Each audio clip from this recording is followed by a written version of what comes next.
as I come to y'all. Again, what up, Blamley? What up, IG? And again, I hope everybody is doing well. It's Relationship Thursday, y'all. We are here to talk about a topic that a lot of people don't want to talk about. Don't want to talk about, don't like the experience of having to go through it, and just have a hard time around it. So Blamley, y'all let me know in the comments whether or not you can hear me. I just want to make sure that the audio is decent. I was getting some error messages a moment ago. So okay. All right, thanks, sis. All right, y'all. What up, IG? Tonight we're talking about infidelity, y'all. We're talking about infidelity. And so the question is cheating a deal breaker or a wake-up call? Is cheating a deal breaker or a wake-up call? There are a lot of people that are dealing with the aftermath of an affair. And a number of the people who are currently dealing with the aftermath of an affair have actually expressed that if it was to take place, I'm bouncing, I'm out, I'm dipping, I'm not participating, I'm exiting stage left. If that's you, do me a favor, y'all. Type a 1 in the comments. If you've ever expressed that sentiment before, that if your partner ever cheats on you, that you bouncing, type a 1 in the chat. Now, it doesn't mean that you did it, but I'm just curious to know if you've ever lifted that up. I know for a fact that dudes a lot of times express that sentiment more often than women do. A lot of times men are like, if she was in the bed laying up with somebody else, or if she put her mouth somewhere, then I'm done. I'm done. And so I know a lot of men express that, like they have a hard time bouncing back from that experience. And I know a lot of women as well have expressed that too. That if it happens, it's over. It's over. And so I wanted to discuss this because in some situations, based off, for those who don't know IG, my name is Ayize Ma'at, co-founder of Black Love and Marriage, with my wife, Iana Ma'at, and we're both trained therapists and relationship coaches. But we work with couples, as the Blamley knows, that have dealt with infidelity. And one thing that I know is that in my experience working with couples, what I've seen more often than not is that it's a wake-up call, y'all. It's a wake-up call. And it's a wake-up call for each of the individuals in the relationship, and it's a wake-up call for the relationship itself. That doesn't mean that, you haven't flirted with the idea of it being over, but what it does mean is that, the tree is being shaken. The fruit, the rotten fruit is falling off, and it's hitting the ground. It's chaos, it's painful, it's disastrous, it's catastrophic in many situations, because a lot of folks that we work with, they happen to be not just in a relationship with their partner, but they got a family, y'all. They got a family. And so again, what we've seen is that a lot of times infidelity is a wake-up call.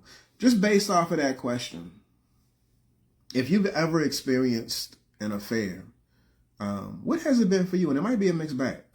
If it's been a deal breaker and you've bounced, type that in the chat. Type bounced in the chat. If it's been a wake-up call, type wake up in the chat. I want to see who we got in here, and just what what you all have done based off of having those experiences. Now I know the Blamley, y'all have shared. And when I say IG to Blamley, I'm talking to people on Zoom right now that are inside of our Blam Core group coaching community. And so what has it been for you?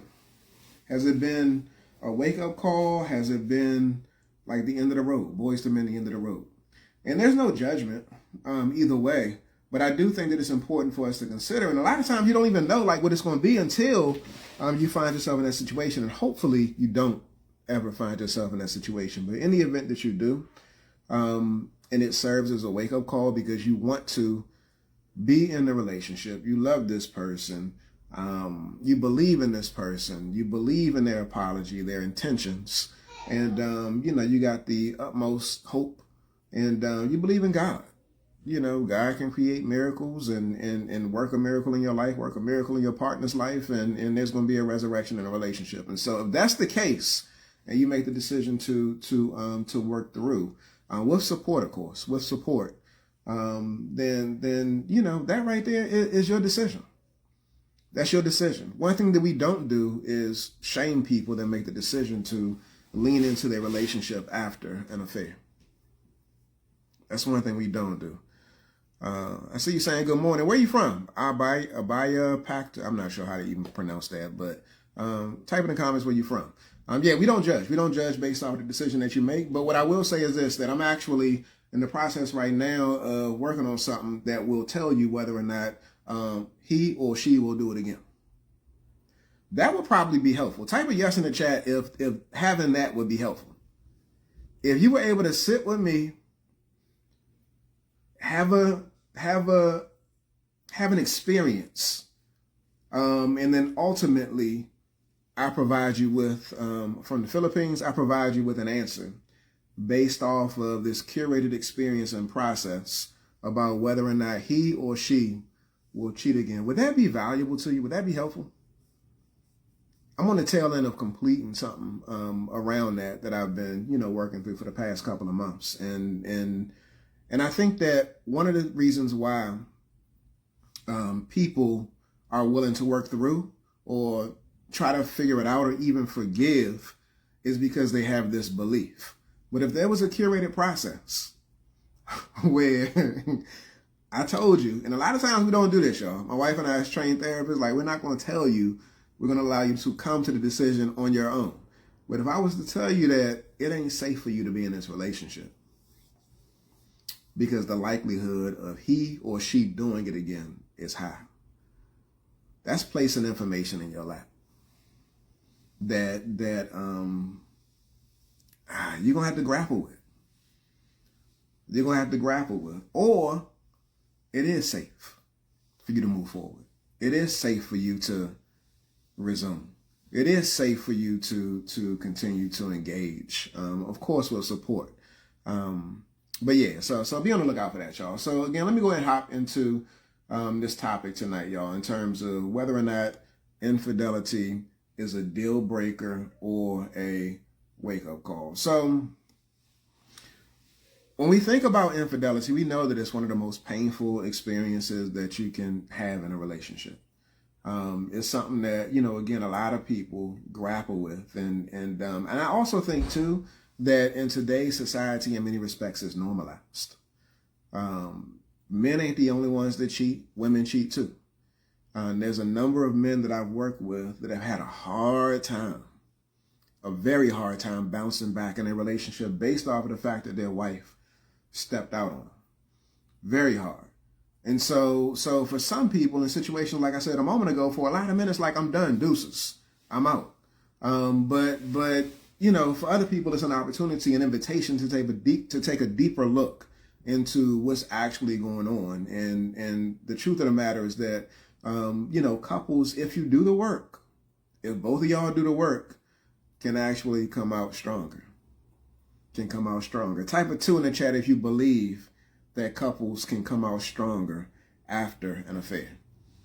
Type a 2 in the chat, y'all, if you believe that. I'm not saying that you got to go through it in order to be better, but what I'm saying is that if you've been through it, you can actually come out stronger after going through it and healing properly. So when we think about this whole piece around it being a deal breaker, and I see the 2s coming through. Actually, I saw 1 2 on IG come through. What's the Blamley saying in terms of this piece right here? I'm seeing 2s with the Blamley as well. Okay. So 100% number 2. Katrina gave me all of the 2s. Yes. And so when we look at it through the lens of it being a deal breaker, these are a couple of things that I want you to really take into consideration. So from the perspective of it being a deal breaker, it's important that you look at it as if the trust has been shattered. The trust has been shattered, right? And sometimes, y'all, the trust has been shattered beyond repair. Everybody on here right now can think about a situation or scenario, and I'm not trying to take your mind into a dark space, but you can think about a situation or a scenario in which the trust has been shattered to such a degree that it's beyond repair. I love my wife, y'all, wholeheartedly. She's my best friend. She's my all in all. She's everything. However, there are some things that I can think in my mind that if they were to occur, the trust would be shattered beyond repair. Am I alone in that? Type of one, if you get where I'm coming from, like if you know that there's a space that your man or your woman can go to, that if they do this, like, it ain't no coming back. Period. Point blank, period. Do y'all got those spaces? Y'all might not. It might just be me. But you know, it's like, I do believe that, you know, if for some folks, if this happens, I'm done. So it's beyond just simply infidelity. All right. So infidelity is one thing, but once it gets more nuanced, there is a place where the trust can be so shattered that it's beyond repair. You can believe in God, Jesus, Yahweh. You can believe in Asar, Aset, you know, you can believe in whomever it is, Krishna, Muhammad, whomever. You can have those beliefs, those ideas, that faith. As small as a mustard seed, but I know for a fact that there's some places and some things that if they were to take place, it's a wrap. It's a wrap. My wife has actually said that to me too. So, you know, I'm not saying nothing new. I think that we both are in the same place as it pertains to that.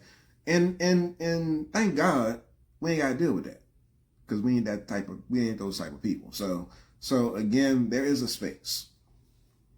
One other thing that leads to it being a deal breaker is that it actually changes how you see your partner. It does, y'all. It does. We got a couple that we're working with, and ain't nobody that's on here right now, so let me make that perfectly clear. But we got a couple that we're working with, and I see the way the wife looks at the husband post affair. I see the way she looks at him.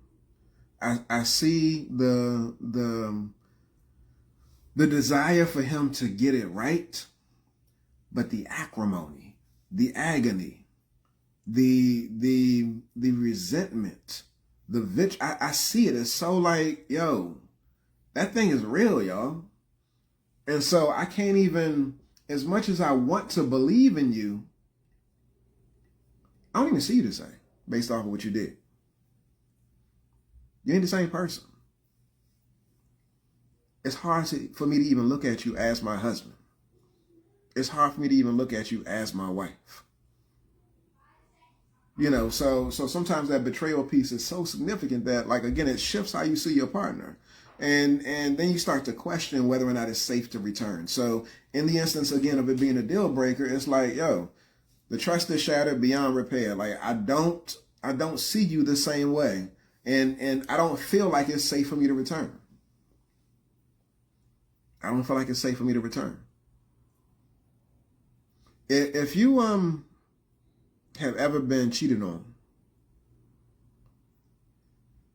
if you've ever been cheated on, what made it possible, or what made it impossible to stay? What made it impossible to stay? So some people have made the decision to stay that are on here right now. So I'm not talking to you, but for the person that has left, if you had a previous relationship, what made it impossible for you to stay? And Blamely, if y'all want to share, like if y'all had an experience in the past, you know, that where you've been cheated on and you know, you made the decision to, like, you know, bounce and in the relationship, what made it impossible for you to stay? If y'all want to raise your hand and somebody speak to that piece, then you can feel free to do so. I'm on IG just to let y'all know too. But yeah, everybody has their reason. Everybody has their reason for making the decision to actually end the relationship. And so, you know, again, sometimes enough is enough. Now, when it comes to this whole wake up call piece, y'all, so we spoke to it being the end of the road, boys and the man, end of the road. We spoke to that piece. But when it comes to it being a wake up call, and this is a tough pill to swallow, if I just be honest, because for the person who has been cheated on, you don't like to look at this stuff. You don't want to look at it. You don't want to think about it. You really see the responsibility as resting solely in the other person's lap. You do. Like, they need to fix it. They need to figure it out. They need to show up better. They're responsible for how I feel. You make them responsible for how you feel. But truth of the matter is this, y'all, that you've been a co-participant in a process in you all's relationship, which may have created a dynamic that where the soil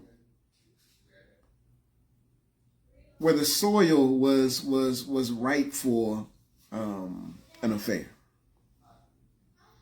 Again, I'm not placing a responsibility on you. I'm just saying that sometimes you be seeing stuff. Sometimes you be hearing stuff. Sometimes you ignore certain things. You ignore certain signs. Sometimes you don't speak up because it's uncomfortable. Sometimes some of y'all have heard whispers, have actually received tugs from somebody else saying that your man or your woman ain't living right. But you've actually come to their defense and minimized what it is that's been lifted up. If you're guilty of that, type guilty in the chat. If you've heard some things, if you've heard some comments, and you've made the decision to like, nah, I'm not buying into that. Like, you've ignored those things and you've given your man or woman the benefit of the doubt. Again, it's I get it and I understand it. But how are you playing a part, or how are you participating in the process of allowing this behavior to continue? What part are you playing? And so, again, when we think about it from it being the case of a wake-up call, it can expose deeper issues, y'all. So when we think about deeper issues, what we're talking about is neglect. We're talking about neglect. We're talking about disconnection in the relationship. We're talking about avoidance. We are sexual beings. We're human beings. We're spiritual beings. We're emotional beings. We're mental beings. We're physical beings. We're sexual beings, y'all.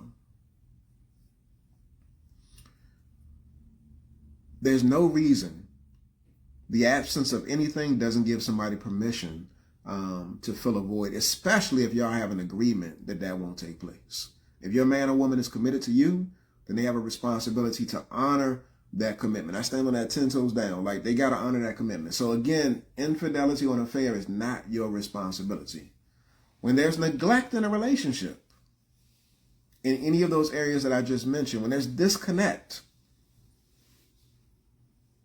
it creates an atmosphere and an environment in which it may give rise to him or her paying more attention to temptation. The responsibility still rests in your partner's lap in terms of what they do with that. But what role are you playing in creating an environment that's contributing to the susceptibility to temptation? Again, it's a hard one, y'all. It's a hard one to look at, because what it may feel like is that I'm trying to blame the victim. And that's not what I'm doing. That's not what I'm doing. Fundamentally, what I'm lifting up is that we have to have the courage to be able to look at all angles if we want to view it through the lens of it being a wake-up call. What happens is that infidelity, a lot of times, it leads to difficult conversations that should have happened earlier. Y'all ain't been talking. Y'all haven't been touching. Y'all in a sexless marriage. Y'all are living as roommates. Y'all have a functional relationship. Y'all are living in two separate parts of the house. Y'all are passing by each other and y'all both say, I'm good. He's doing it. You're doing it. She's doing it. You're doing it. Y'all are both playing a part in creating an environment. And so what happens is that when he or she steps out, it serves as a wake-up call, possibly, if you're open to it. Y'all should have been talking about the disconnect, the chaos, the tension, the dissent that exists in the relationship prior to that taking place. Y'all should have been seeking coaching and counseling prior to it taking place. Y'all should have come into our community and been actively involved prior to it taking place. Y'all should sign up for the Conflict to Connection Challenge, which is happening next week prior to it taking place. It's a 3-day challenge going on next week. Blamly, you can go to blamchallenge.com. IG, type in the word challenge. Type in the word challenge and I'll shoot you a message so you can get your spot. It's the Conflict to Connection 3-day challenge. You should be doing these things.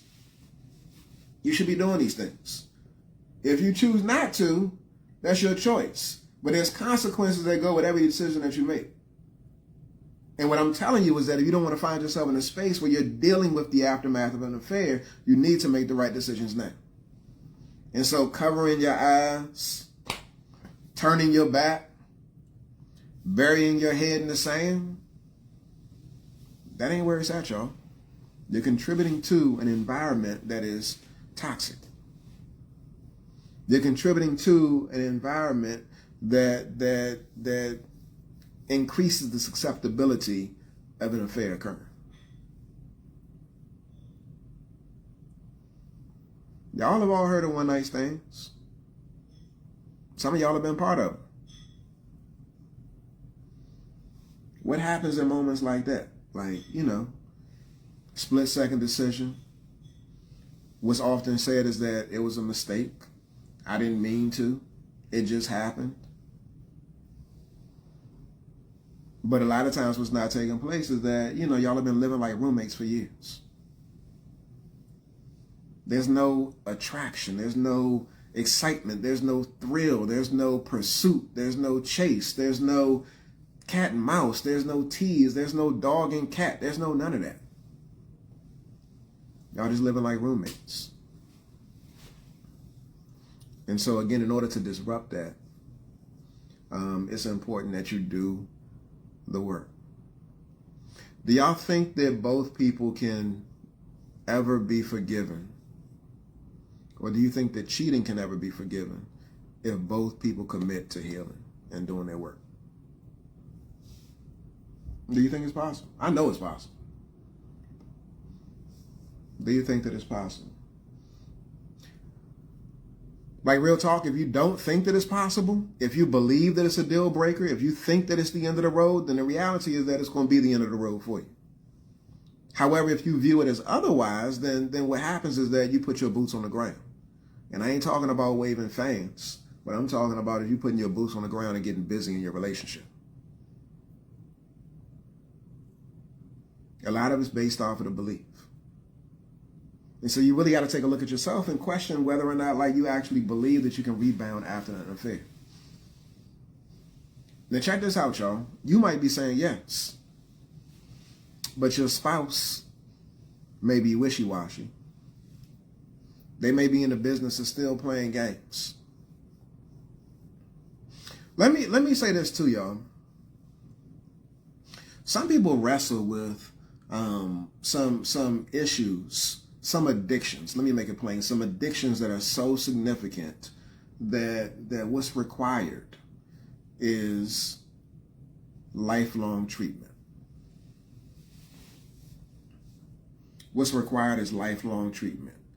The degree to which they're treated is one thing, but being in treatment is without question. If you have a sex addiction, if you have a substance use addiction, you should always be on guard. You should always be on your game. You should always be on your ding. You should always be surrounding yourself with people who are in a position to support you when it comes to leveling up. I've seen it over and over and over again that once you think that I'm good, once you think that I'm well enough to remove myself from this situation, and you're dealing with an addictive personality, if you love that cookie, then you're going to find yourself sticking your hand back in the jar. I've seen it over and over again. You need continuous support to assist you in sustaining that forward progress. And so some people think that they're real nice and once I'm good, I'm good. And what I'm saying is that I've seen it too often, y'all. Take it from somebody who, I work with men, I work with women. IG, I got a whole community of couples that I'm working with, and I see it. I see it over and over and over again that folks come into our community, they be leaned in. They be excited, enthused, engaged, and loving it. They be invested in the process. But once they feel better, they stop doing what they did to get better. Because they think that they're healed. And what I'm saying to you is that depending upon the nature of what transpired, depending upon the degree to which they experience some level of sickness, then again, they need to continue being in a position in which they're getting that ongoing support. I see it inside of this space. And what I do is I'm here to support. As my wife and I are, yeah, we're trained therapists and relationship coaches. Gentile, the outlaw. But the ongoing support is needed, y'all. The ongoing support is needed. And so again, it's really important. It's really important that you actually put yourself in position and you continue to get the help. For those who don't know, IG, you can comment the word challenge. If you're interested in joining us in the upcoming Conflict to Connection Challenge next week, it's a 3-day challenge. For individuals and couples that want to learn how to improve the quality of their relationship. They want to improve the quality of their communication. They want to learn how to better navigate conflict. And so again, comment challenge if you're on IG. Blamly, go to blamchallenge.com. Go to blamchallenge.com to get your spot. And then upgrade to VIP too, y'all. Upgrade to VIP. We've been having some good conversations in the after party, so make sure you do that. So yeah, you got to do the work, y'all. You got to do the work. And here's another piece. Like, a common mistake that couples make after infidelity. Yeah, that's a good point, Mr. Black Smoke. I believe that's what that said. Yeah, many will feel that they are healed until someone comes and exposes your scars through dialogue. That's facts, y'all. That's facts. They expose your scars through dialogue. You could be having a conversation at work. Something can pop off. Somebody could throw something. Somebody can say, I remember when. I remember when you. You know those flashback moments? They take you back to when you was a heathen. I hate to even use that word. But they take you back to that space where you was acting a fool. And they're reflecting, they're reminiscing. And real talk, sometimes it's not just friends, co-workers, sometimes it's family members. They want to keep you in a box. And so based off of your reaction, based off of how you feel, based off of whether or not there's a leaning on your part, based off of what's been lifted up, sometimes it's an indication of like, I got more work to do. I got more work to do. And so here are a few things that couples do that I want to encourage you to try to sidestep if you're on the path to recovery after an affair. The piece that I do want to lift up, though, y'all, is that if you're dealing with this, you can holler at my wife and I. Holler at my wife and I. You can go to blamconsult.com. We have a breakthrough infidelity recovery program. It's a 6-month program that you can engage in. So, yeah, you can do that. But peep this. So one thing that couples do in terms of mistakes is that they pretend that nothing happened. They avoid the pain. So we've seen it, y'all. We've seen women, wives, who have recently been cheated on, skip past the healing process. They try to skip through it. They don't want to keep talking about it. They don't want to keep talking about the pain. They don't want to hold space for themselves. They actually want to just move beyond because it's too painful. We've seen it happen. And in those instances, they learn how to tap dance so that they don't deal with the discomfort of the moment. And one thing that my wife and I often say is that, and some folks have even terminated services prematurely based off of them thinking that they're good. But we know what you're doing. We know you're not really trying to get into it. And as a result, what ends up happening is that they circle back.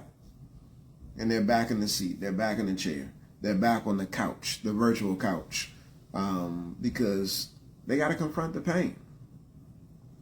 They got to confront the pain. Another mistake that couples make is they If you've been cheated on, you're playing detective endlessly, constantly searching. A lot of times what you're going to do is you're going to find what you're looking for. You're going to find what you're looking for. There's something that's called confirmation bias. And so when we think about confirmation bias, you're trying to confirm that he or she is still not on point. What's really fascinating about this too when it comes to infidelity is that you're trying to confirm that they're not on point, but yet you're still simultaneously making a decision to stay. So you believe that there's this big question mark, so you start to search endlessly, going through phones, going through computers, and we do advocate that your partner have full access in the event that infidelity has occurred. It's got to be full transparency. It's got to be full transparency, and so we are strong advocates of that. So they should have full access. But some folks, they're going out here and they're looking up under the bed, up under the blankets, behind the door, in the closet, on the phone, on the laptop, listening to phone calls. That is stressful. There's a certain hypervigilance detective. Like some people would actually say that I need to know your location, and if you stop at a stoplight for too long, are you talking to somebody while you at the stoplight? Why was you at the stoplight for like 5 minutes? This thing is real, y'all. This is a result of the depths of the pain that folks are experiencing. That's unhealthy, though. Let me be clear about that. That's unhealthy. That's not a healthy way to live. And if you find yourself doing things like that, you need to get stabilization. So there's 3 things that we take folks through when we work with them. A process of stabilization, a process of skill building, and then a process of strengthening. And so we're taking you through these phases sequentially because it's really important that if you don't get grounded yourself, you'll drive yourself crazy. I know it's folks that's on here right now that have dealt with infidelity and have become investigators and have had to be very intentional about stopping that. Let's be clear though, y'all. You also want to pay attention to your gut. We don't give our gut enough credit. We don't. And so as much as I say the investigative work is unhealthy, you do need to have a certain level of reasonable discernment. You do need to be paying attention. I don't want you to be walking in a relationship with your eyes closed. Don't be trying to move past it all quickly and stuff like that. It happened. Your family, your heart, your marriage is fractured. And so it's important that you actually get the support that you need and you actually sit in the pocket for a second to feel what it is that you feel. And if you ain't ready to move, then you just ain't ready to move. You just aren't ready to move. Let me tell y'all a true story. This goes back into what I was talking about a moment ago about how when people think that they're good, they pull back. We had this couple that we were working with, and they actually occupied a pleasant space in our heart. Good folks to work with, strong couple, and the husband had cheated on the wife, and she was in a position in which she was tired of it. So this wasn't the first. This had already been multiple times prior to them coming to us. So they come to us, they get the support. And then their relationship is like this. They like this, y'all. Admirable couple, respectful couple. Very commendable the strides that they made in their relationship. They made the decision to stop working with us. Which is cool because at some point, as a trained therapist, you begin with the end in mind. So termination is inevitable. You're going to end. But just because you stop working with us, one of the beautiful things is that, you got access to our community. And so they pulled back from that. During the course of us working with this couple, one of the things that we lifted up, this is going to one of the ones that I just lifted up in terms of playing detective. Like the wife would constantly have this she would be holding on to receipts, holding on to them. She wouldn't erase them. She wouldn't delete them from her phone. She wouldn't throw them away. She would just hold on to receipts. And so what we were saying is that she's actually traumatizing herself through the process of occasionally at different points in time going back to look at the receipts. And so she got to a place to where she said, I'm going to break free. I'm ready to turn the corner. I'm ready to fully commit. Again, after they fully commit, we terminate, but they step away. They don't continue access in terms of leaning into our community. Lo and behold, he back at it again. Back at it again, y'all. And this time, she's like, I'm done.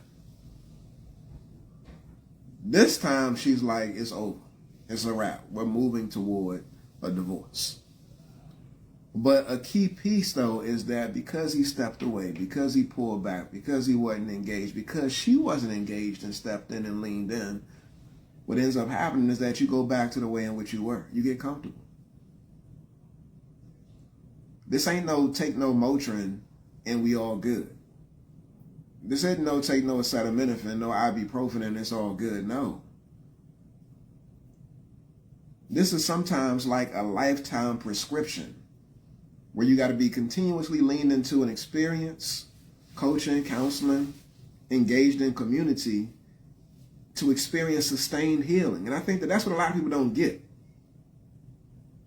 If you step out, you're going to backslide. You're going to backslide. And so another thing or another issue or another mistake that couples make is that they refuse professional support. So I'm telling y'all, IG,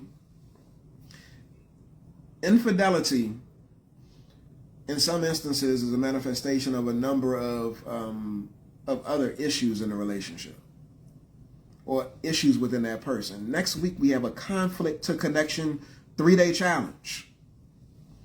Hopefully you're not in a space right now where you're dealing with infidelity, but I'm sure you probably have some things in your relationship that you need to work on, and underneath all of that are challenges related to communication. Come to the challenge. Comment challenge in the comments to get your spot. Blamley, show up for the challenge. I'm talking to some of y'all on here.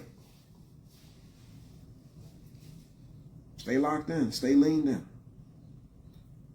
But when you refuse professional support, thinking you can do it on your own, what happens is that you find yourself doing the same old over and over and over again. They say that's the definition of insanity. Doing the same thing over and over again, expecting a different result.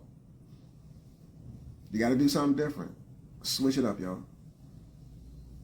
Another mistake that couples make, y'all, is there's one-sided repair. One-sided repair.